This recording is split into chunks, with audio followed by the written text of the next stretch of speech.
When constraints are added to an object in Interface Builder, they get listed here. And this list of constraints for this example illustrates a problem. This label, the welcome label, which is called the info label here, has two constraints that both are relative to the top layout guide, and they're in conflict with one another. The first one says that the top of the label should be set 15 points below the bottom of the top layout guide, but the second one says the exact same thing, but 20 points from the bottom of the top layout guide. This happened because the constraint between the top of the label and the bottom of the top layout guide got added twice. In fact, we could add it another time. I'm going to control click drag, and there I added another one, so I have a third one, and I could select this and say go over to the ruler here,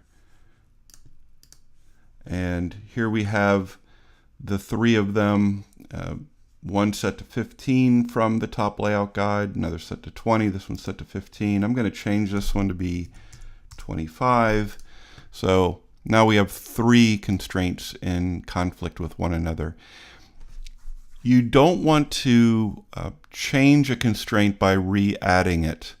Once a constraint is set, you have two options. If you don't like the constraint, you could delete the constraint.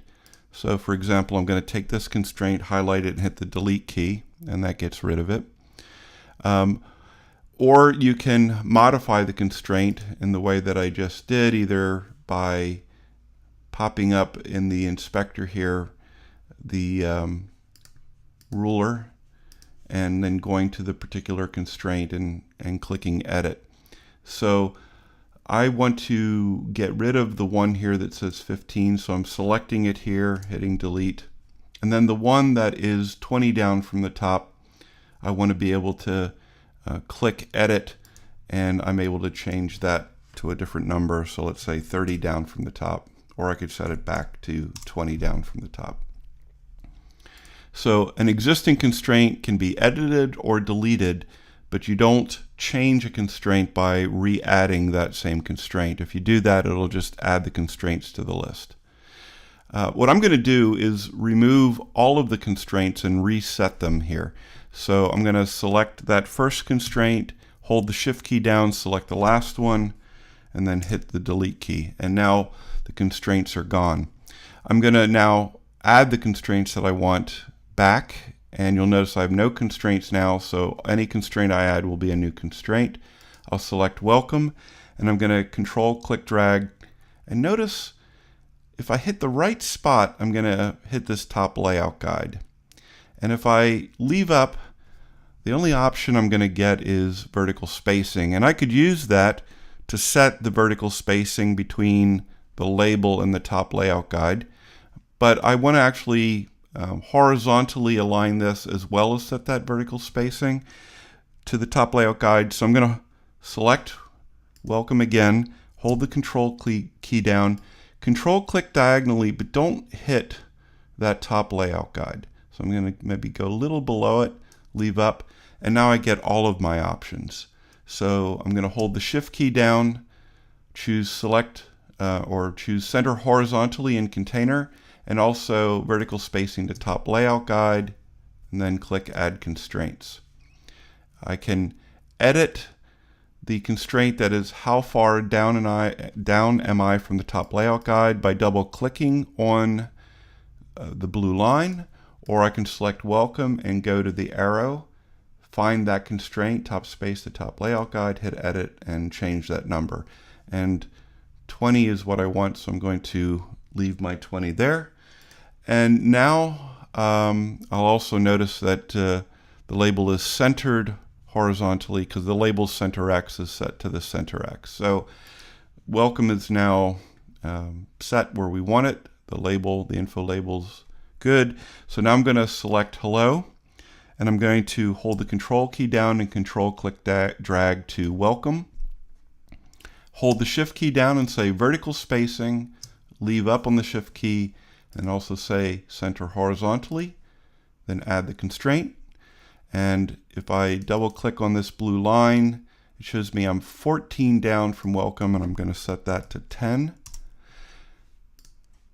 So hello, if I go to the ruler, has an aligned center X to the label above it, and the top space to the info label is set to 10. So now I'm going to select clear, control click drag to hello, hold the shift key down, select vertical spacing, leave up on the shift key, center horizontally, then add the constraints.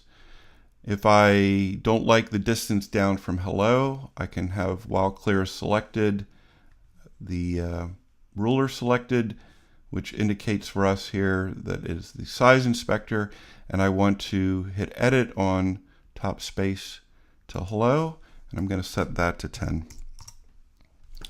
And if I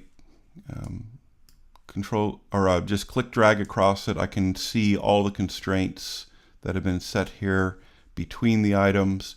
Over here in constraints, I see the items that are set. Again, if I don't like one of these constraints, I can either select it and edit it, or I could delete the constraint and re-add it.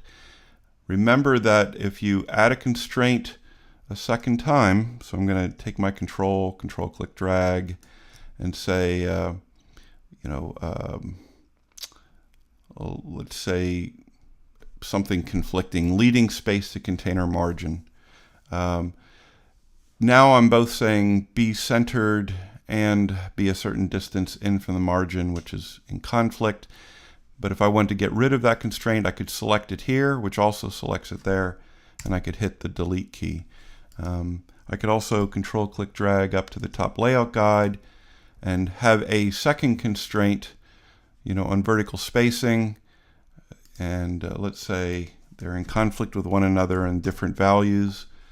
You'll notice that when I did that, this became red, and I get a yellow exclamation mark up here.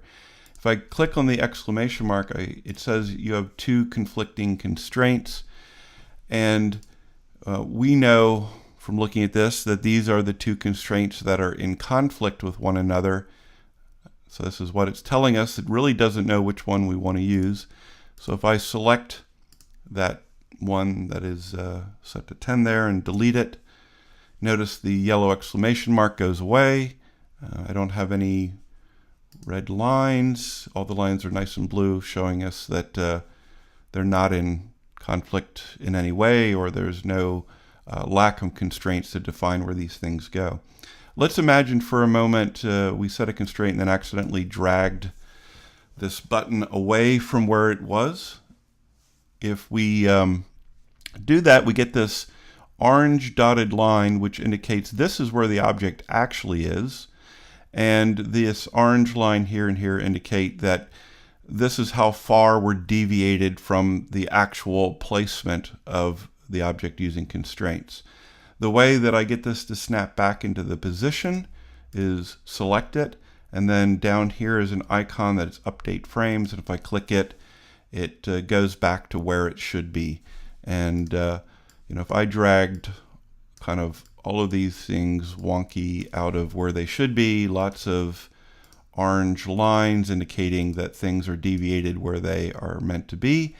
If I select all of these objects and then say update frames, they snap back into position. If I again drag them out of their position, and of course they still have valid layout constraints, if I ran this it would look the way it should. It's just not looking the way it should here in Interface Builder. If they're all kind of out of whack and then I select one of them and I hit update, it's only going to put that one back.